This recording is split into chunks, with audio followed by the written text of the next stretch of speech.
shortly after you having your first boyfriend, you ended up getting raped. Mm-hmm. Was it by your first boyfriend? It was. You actually wrote a letter that you gave to me, and the letter basically summarized your life up until this point.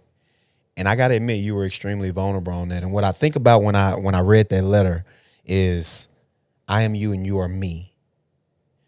When I read it, when I read it, I started to get emotional for some reason. I started to feel like an overwhelming emotion because it speaks to, I see you, I can touch you, I understand you, I know who you are, right? Mm-hmm. But I have no idea what you've been through.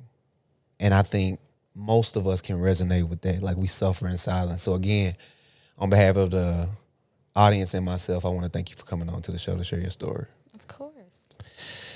And I want to get right into it. The first thing that you mentioned on the story was your relationship with your mother, right? Mm-hmm. Can you break that down for me? Well, like, she had me when she was like 20, 21. So that was during the time when it was normal for your grandparents or somebody to raise you while your parent was working all the time. I didn't think anything of it as a kid. I'm just like, I'm always going to my grandma's house. And, I mean, most of my childhood was her slaving away to take care of me. And, of course, all of my other sisters came, which I'm the oldest of 5. So that's a big age gap. Like, it's me, I'm 26. My next sister's 20, 19, 17, 16.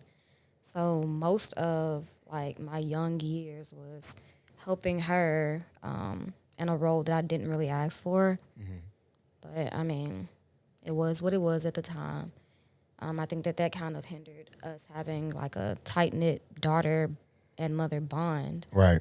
Because I was so busy, like, just doing other things to help her. Right. We didn't really, like, gravitate towards each other. We didn't really just talk, like, on a close-knit level, nothing like that. I mean, I have, like, small memories that I can remember with her, not too many. Okay, so let me ask you now, you being a mother, do you resent her for working so much and doing the things that she did? Before I became a mother, yeah. Yeah. But now, no. Like, I understand now. I envy her because she did have help, whereas it's kind of hard for me to get that. Yeah. So that is when, at one point, I really did resent her. Like, I had so much animosity towards her. Like, we could have been closer, but now I understand. Yeah. So let me ask you, you mentioned your grandmother, and I assume it was your mother's mother, right? Mm-hmm. Okay. Her, I assume the relationship was close with her, no? Mm-hmm. Like, that was basically my mama. Like, I always was with her. She was teaching me the ropes of cooking, just, like, building me spiritually, all kinds of things like that. I went everywhere with her. I was always with her. Right. And she passed away a couple years ago, and, like, on her passing bed, all of my aunts and uncles were out in Whiteville, which is where we're from, and I just so happened to get the call to come down there. I almost missed it. Mm-hmm. But I got there right on time, and I, like, hugged her, I kissed her, I told her it was good for her to go.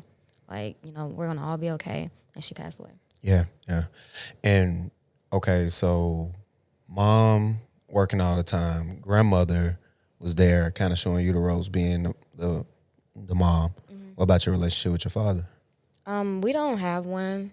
I tried to push one when I was younger because he wasn't around and I didn't know why. Mm-hmm. I just know that I had a stepdaddy that popped up and he's just there. So I kind of had like a hatred towards him because I'm like, there's a new man, where's my father? Right. And my mama never would explain it to me. Later on, as I became an adult, I found out why, which made a lot of sense. He couldn't be around me. He had, like, legal issues going on. Ultimately, like, so much time had passed where I didn't really care to have a relationship with him when he could actually communicate with me and stuff. And the last thing that we talked about, he was just like, he didn't want a daughter. Yeah. So, I mean, wow. At that point, I was just like, okay. Was that like was it like an argument? No, we had actually met up to go eat and everything. We were just sitting in the car, like, he was getting ready to go back to his apartment. And he was like, honestly, I don't want a relationship. I never have. I mean, I was just like, okay, like I'm not gonna force anything anymore. Was there any reason why? What's the backstory to that though? He just randomly. He never told me like why. Yeah. And are you his only daughter? As far as I know. Yeah. Only what? Does he have sons as well? Not that I'm aware of. Yeah. So he basically after dinner and hanging out, he just said, I guess he just had to be honest after all them years. But I mean, like I said, I had my stepdaddy my whole life, so I was just like. And the relationship was good with your stepfather? I mean, at the beginning, of course, I was like, "You're not my daddy." Resentful, yeah. But now we're close. Yeah. So I wonder, like, okay, with your dad, right? He decided just going out to lunch after all these years of y'all not talking to each other that he just wanted. I never wanted a daughter. Have you ever thought, is it something there like guilt, resentment, or anything like that? Like, Not. I never tried to dwell on it. Like, I just think that some people just don't want kids. Yeah. I mean, sometimes you end up having them even though you don't want them, and then it is what it is. When you finally found out with your mother, when you finally found out that the reason why your dad couldn't come around because of his legal issues, when you finally found that out, or were you upset with your mother that it took her so long to tell you? Like, why didn't you just tell me this from the beginning? No, I actually felt bad because I used to like harp at her about it all the time. Like, you just keeping me from him. You're not telling me anything. Like, you just mean, you hateful, you bitter. And so when she told me, then it definitely made sense because I was a parent at that time too. Yeah. Like, I didn't find out the reasoning until I was 21. Yeah. I think. And you had no contact with him during that time? I used to have off and on limited splashy contact. But there was like a big gap. And then I came home from Hawaii with my son for him to meet everybody for the first time. He met him, and then the next day I found out. Mm-hmm. And how did that make you feel? Like I wanted to do something to him. Yeah, yeah, I got you. So, okay, how was the interaction? All right, you said your mother was pretty much, not there as your grandmother. Most grandmothers are old fashioned and they strict. Was she like a strict person as far as letting you I mean, she was like, she wanted me home before the sun went down and things like street that. lights? Yeah, but I mean, that's my grandma. At the same time, like, she let me get away with a lot of things my mama didn't. So your mama kind of came in playing the father role, just dropping that hammer a lot of time. I say father role in air quotes. I get what you mean. Air quotes, of course. Yeah. Because I don't think dads really should act like that, but she came in kind of dropping the hammer a lot of the times. Huh? Yeah, there'd be like times where I didn't want to go home to my mama. I wanted to stay with my grandma. And like, we would pretend like I was asleep. Yeah. Just so I could stay there. So, okay. Did I assume because you were sheltered like that? So I assume you were sheltered, right? Yeah. Okay. Like, there's a big difference in how my mama brought me up than my sisters. Right. So she let them have freedom. So so much. Yeah, so she kind of put the cuffs on you. And like, I actually brought that up to her as I became an adult. I was just like, you didn't do what you did with me with them. And she was like, you're my first. So, I mean. Yeah. You just trial and error. That's how the first is. I guess that was some unspoken thing. You got to guess with the first. Yeah. I done fucked mine up already. I'm still like learning with mine. Nah, I'm trying, but that's how that shit go. But okay, so by you being sheltered, having to be at home early and shit, how did that affect you? Were you able to have like boyfriends and stuff like that?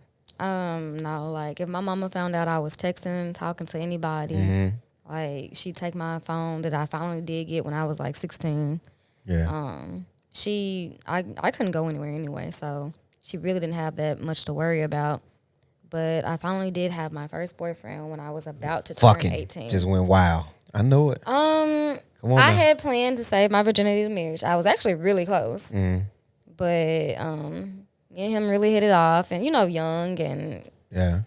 I mean, you just young, so things had happened. I mean, she never had to talk with me. It just happened. You just let him slice you up. Basically. So that had to be weird for you not really having like access to men and being able to like talk to boys. So your first boyfriend, how old were you when you had your first boyfriend? I was 17. 17, old as shit. So you had your first boyfriend, right? And it had to be weird because like, your interaction with boys was limited up until that point. Yeah, I mean, I've always been kind of weird sociably anyway, but he was weird too. Yeah. So we kind of clicked. Both of y'all was easily. dweebs. I can't relate. We was lames. I've been cool as shit forever. Not really. I didn't know your name. Okay. So you got your first boyfriend, and up until that point, how did it end? He cheated on me with this girl from like Jackson or Tune or somewhere. I got you. Okay, I got one for you. And in the letter that you wrote, you said shortly after you having your first boyfriend, and this is a touchy subject. Mm-hmm. Shortly after you having your first boyfriend, you ended up getting raped. Mm-hmm. Was it by your first boyfriend? No, it was by somebody else that I was close to. Right. It was definitely like obviously an unexpected occurrence, but that was in the past, and I ended up having an ectopic miscarriage from that my first week of college that same year. So from the rape, you ended up getting pregnant? Mm-hmm. I didn't know it. Like, that happened in like June of 2014. Yeah. And then I went to college. I went to UT Martin in August. Mm-hmm. That first week, I think, like the 4th or 5th day is when I went into a miscarriage. Right. And the doctor at this little clinic in Martin confirmed it. So did you even know that you were pregnant at the time? Mm-mm. I had, like, when it was occurring, I thought it was just a normal period. Got you. Like, it was really bad, though. I was like, okay, maybe that's normal for now. But so if you don't mind, can we back up? What were the events that led up into the actual rape happening? Well, it was supposed to be me getting my car washed. I used to volunteer at the EMS department in Bolivar. And that morning, like, actually, my mama used to think that I was out there volunteering, which I was. But I had planned to go to the library in Wyville. And he had hit me up, like, we're really cool. So he had said he was going to wash my car while I was out there. And I was like, that's fine. I didn't think anything of it. And just for context, Bolivar is like a city, and Wyville is a city next to Bolivar. Mm-hmm, it's like 15 minutes away. Right. So it was nothing to do. That little drive and get back. But I went to the car wash, and he was like, no, come over here. So I went to this other place, and he was like, well, I forgot something. So he went into the home to go get whatever he had forgotten. And he was like, come on in. And I was like, okay. Like, this is somebody I've known for the longest. So yeah. For years. Yeah. So, I mean, I went on up there, and, like, he just came out and manhandled me on in there. And I just so happened to, like, after all was said and done, get loose. I ran out. I jumped down the steps, and I got into my car and just locked the door. Yeah. Like, that was my first thought, is, like, get somewhere and lock up. And he came out, like, knocking on the window, like, apologizing and stuff like that. But, I mean, I just got on out of there. Yeah. And I ended up still going to work that same day at Maxwell's. Did you tell anybody? I didn't. No. Yes, I did. No, I didn't. Not until Martin, when that had happened. And I told my then fiance, and I told a girl who went to Martin with me. Yeah. Okay. So, did he ever? All right. So I assume there was.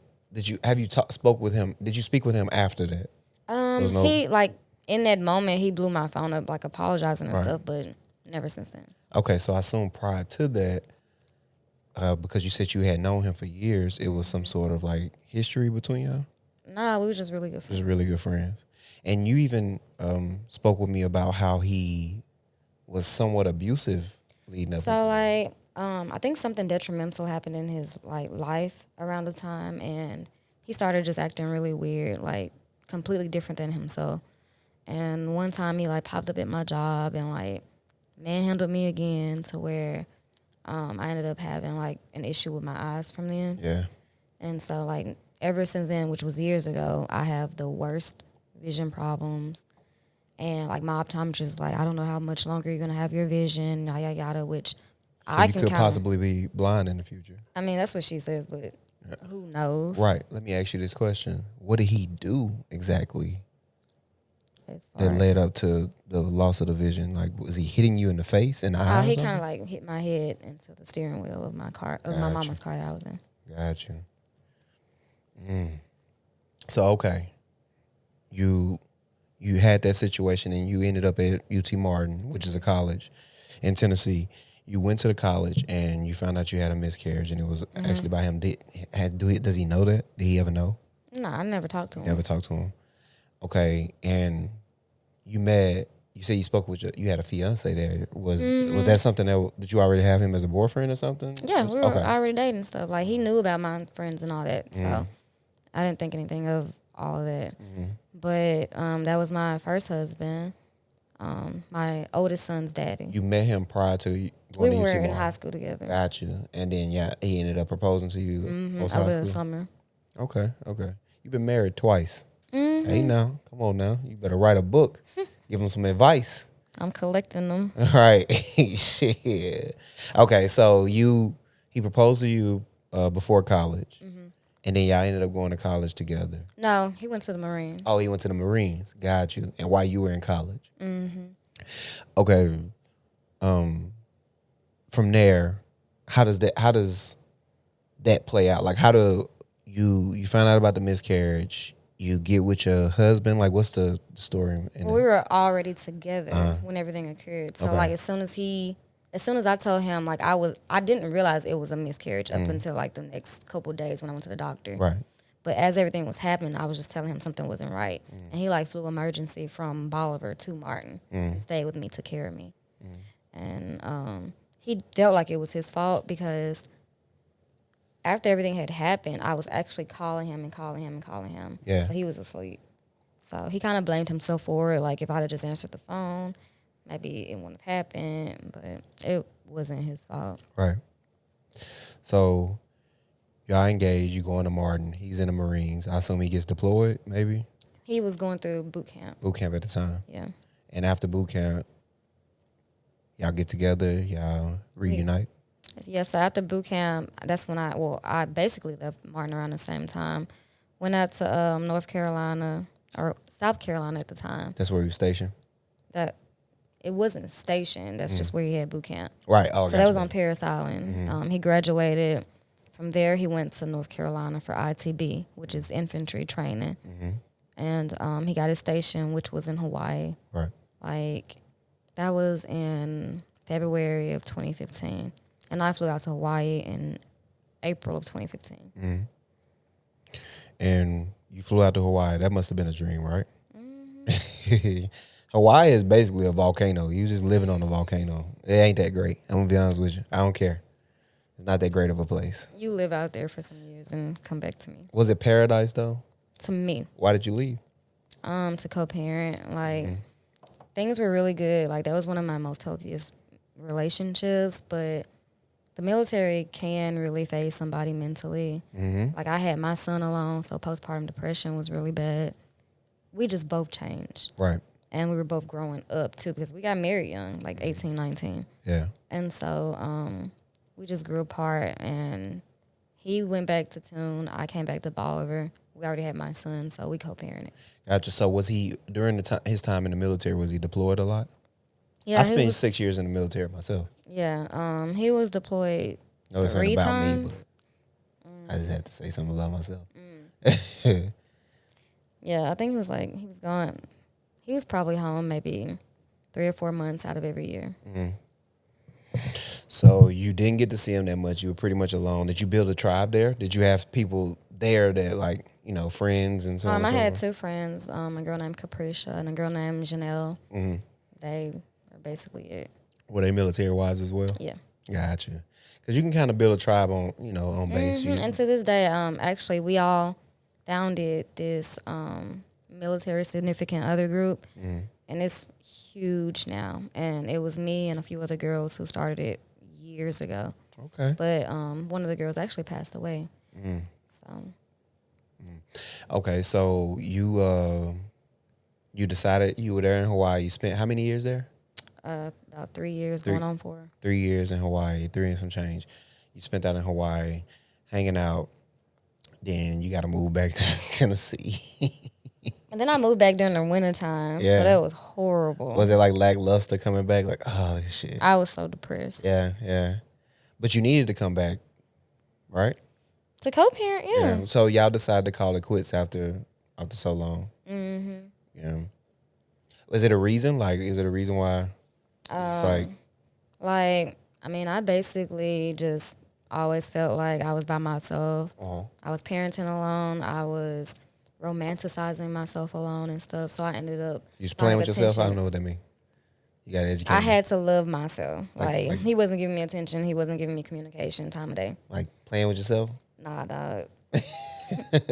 I don't think, not that I can remember. Yeah. But I ended up finding attention elsewhere. And so Wait. went downhill. What does that mean? You found attention elsewhere? I found attention elsewhere. Like, you meaning? I found another man. Okay. Just who split gave me your attention. shit up. And we did try to get counseling to make everything work, but So you ended up telling him about it. How did he find out? You told him? no, the guy told him. What? He was another military guy? He just fucking admitted it. Like, damn, power to P. Like, fuck it, I need her myself. Let me go and break this shit up. Is that kind of how it was, though? Basically. Damn, really? So he just swooped in trying to break some shit up. I don't know what his intention was. Yeah. But, I mean. You dating a Marine. He's a white dude, but he's still a Marine, though. Like, how did he react to that? He's always been a big baby. Oh, okay, so he's not really aggressive like that. No, he was hurt. Yeah, his feelings was hurt. Fuck. What's wrong with you? I'm human. I understand. Nah, that's fair. Being human is fair. Speaking of being human, my book, To Be Human, I discuss a lot of stuff about being human. And, that's one of the things that hey, I get it. Sometimes shit happen. Motherfuckers cheat. That's fair. We actually are really good now. Me, him, and his new wife. They got a lot of kids together and stuff now. So I'm really proud of that relationship now. Yeah. So it's a good co-parent, and you and her get along pretty well. Yeah, she's actually now my boss. And she will always remind me of it. Yeah. We would go out for luncheons, and like I know if anything happened and I needed a place to go, I needed something, I could turn to them and they'd help. Yeah. That's amazing. That you were able to create that. But you weren't just married once. You were married twice. So you went into the second marriage, and how did that happen? Like what happened with that time. Yeah. You went back black. Yeah. That was horrible. Wait. You're not gonna do the brothers like that. No, it was sweet at first. Like, he was really sweet. It was really funny. How long did it take him to marry you? You just like a few months in, he just decided like, let me put a ring on it. No, I think it was about a year and a half or two. You put that motherfucker on him, huh? Talk to me. No. Talk to me. Yeah, you made him. Hey, I wouldn't say that. I got you. I'm catching what you're throwing. So, all right, a year and a half come and he decided to propose? We actually found out we were expecting my second son first. He was like, so I really feel like we just both felt obligated to get married. Yeah. Even though we weren't. Yeah. But.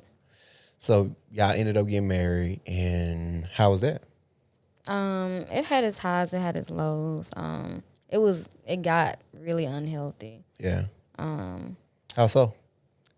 It was just a lot of miscommunication, a lot of arguing, just lack of trust and stuff.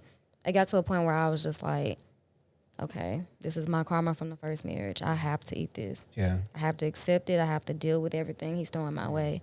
I hate that you thought that, though. Yeah. I hate that was a thing for you. Like, this is my karma from the first marriage. No. Because I was like, just sit there. I got to deal with it. Yeah. Because regardless of what mistakes that you may have made in the first marriage, you still deserve to be happy, no? I mean, I realize that now. Because after so long of dealing with some stuff, I was just like, all right, now, this ain't karma no more. Like, I don't have to put up with this. Yeah. And so we ended up splitting almost a year ago. Uh-huh. And now we co-parent. It's a little rocky here and there, but we're working on it. Yeah. So, with all that being said, with the marriages, what advice can you give to the people in those regards? Because how old are you? 26. 26 years old, 2 marriages. Wow.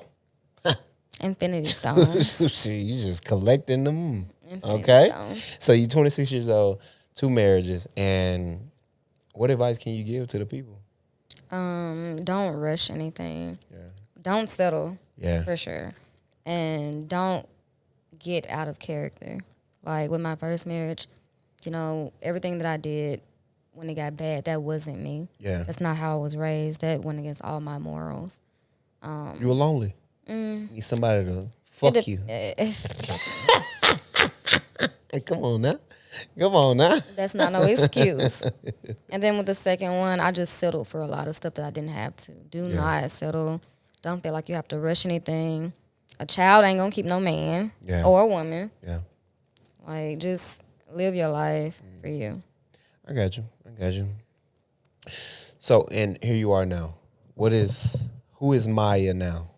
I do not know yet. Yeah, still figuring it out. I mean, Single I'm only mother? 26. I'm just going with the flow. Single mom of 2 boys. Amazing. I think you've been through a lot. You know, that's just the tip of the iceberg, right? Yeah. But there's so much more that we can sit down and talk about right now. But the reality is you've been through a lot. You had a lot of situations that could have been, you know, situations that broke you, but you didn't allow it to break you. And for that, I'm proud of you, man. I am. I love to see it. You know, I sympathize with the single mothers because that's how I was brought up, you know, with a single mom. And she was rough a lot of the times. And a lot of the times I felt as though I was forced to grow up fast because of her things. I was talking to one of my family members, and I said, I just feel like I've had adult problems for so long. I feel like a lot of my mother's problems were placed on me. I think that's kind of how I felt, too, with my mama. Yeah. And I don't think I deserved that as a kid. I deserved to be a kid. But I see you. You've been through what you went through, and you're still here and you're strong. Keep going. Don't quit. Don't give up. This shit not worth giving up. It's beauty in life. Yeah.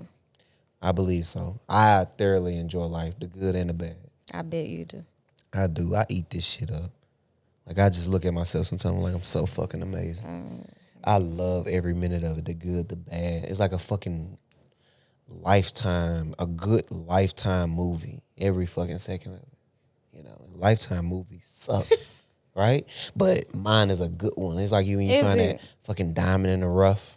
It's like when you watching Lifetime, you find out my single mom, remember? So she only watched Law and Order in a Lifetime. When you find that fucking diamond in the rough, that one, that's a good. I was like, damn, it's a Lifetime movie. It's a good movie. That's my life. And I enjoy every minute of it. I eat this shit up. I just bask in it while I do my power pose. Because I'm fucking amazing. You're so dramatic. And so are you. Not dramatic, but you're amazing. Like me. I will say to everybody watching right now, if you're watching, I need you to go get the merch, Go get the merch. Make sure you go get the merch. Make sure you like, comment, and subscribe. Share this. Put it out there. Listen, this is the ChoppedByT podcast where we get real, raw, authentic conversations. Until next time.